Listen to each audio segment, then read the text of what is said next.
No one survives seeing my final form, she warned. He answered, then I'll die seeing you as you are. The night was silent, except for the wind dragging across the battlefield like a whisper of the dead. Smoke curled from still burning wreckage, and the earth was scarred where plasma blasts had scorched the soil.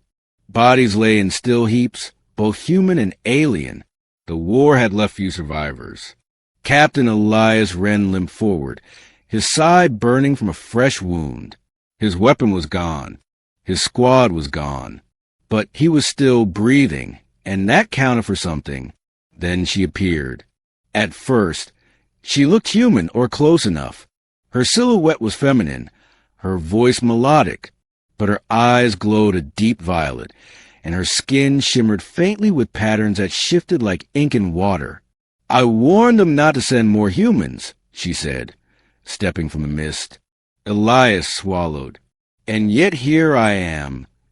You won't last long, she said calmly. They never do.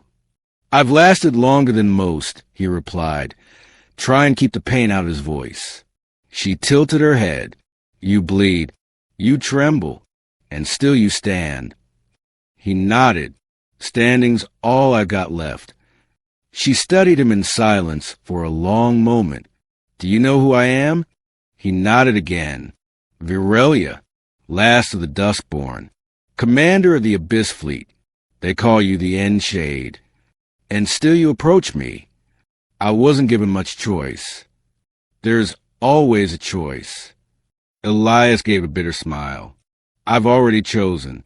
I didn't come here to kill you. She raised an eyebrow. Then why? To ask you to stop. Her eyes narrowed. You think words will succeed where weapons failed? I don't know, he admitted, but I had to try.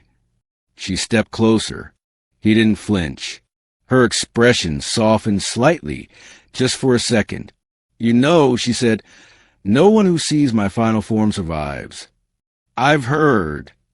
I'm warning you. He took a deep breath, chest aching. Then I'll die, seeing you as you are. She froze. The wind stilled. Why? She asked quietly. Because I don't want to die afraid. I want to see the truth, even if it kills me. Virelia looked away. You humans, you always rush toward your deaths. You confuse courage for foolishness. Maybe, Elias said, but maybe we're the only ones willing to face what others won't. Another long silence passed. I could end your life right now, she whispered. You could, he agreed, but I won't. He blinked. Why? She stepped back, and the glow in her body pulsed brighter. The light rippled outward from her chest, and her figure began to shift. The illusion of humanity melted away. Her height increased. Her limbs lengthened. Her skin darkened into deep obsidian streaked with radiant veins of blue and silver. Wings not feathered, but flowing like woven flame, unfurled behind her. Her eyes were like twin stars, ancient and sorrowful. She had become her final form. And Elias, unflinching, looked upon her wide-eyed. You're beautiful, he said softly. No fear, no scream, just awe. Virelia's face betrayed shock. No one has ever said that to me, she murmured. I mean it. I should destroy you. But you won't. No, I won't. She drew closer, towering above him. Yet he didn't move. He asked, why does seeing your true form kill others? They fear what they do not understand. Their minds collapse. Their hearts stop. Their senses shatter. Not from harm, but from truth. And I'm still standing. You are. That frightens me. Why? Because if a human can see me and live, then maybe I am not the monster I believed. Her form shimmered, the fire wings folding gently. She knelt before him, a goddess kneeling before a broken soldier. Elias reached forward and touched her cheek. Her eyes fluttered. She hadn't expected the touch. I was told you were a weapon, he said. not a person. They made me into one, she replied. But I once had a name. I once loved. What happened? My love was taken by your kind, burned from the skies by human fire. I'm sorry. She closed her eyes. So am I? I don't want this war to continue, Elias whispered. Too many have died. She opened her glowing eyes. Then let us end it.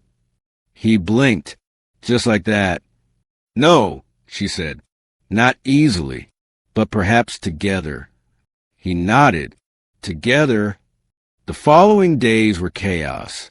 Word of the soldier who stood before the end shade and lived spread like wildfire. The alien armies hesitated.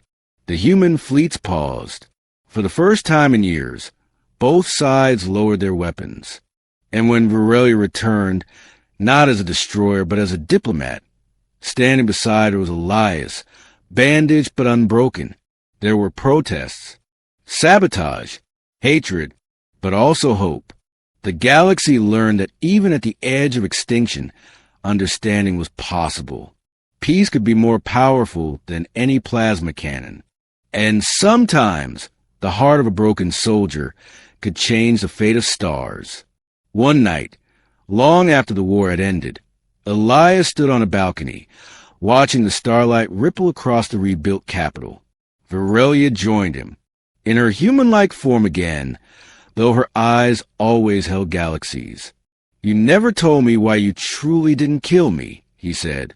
She smiled, because when I looked into your eyes for the first time, I saw someone who didn't want to fight, who wasn't afraid, who didn't see a monster.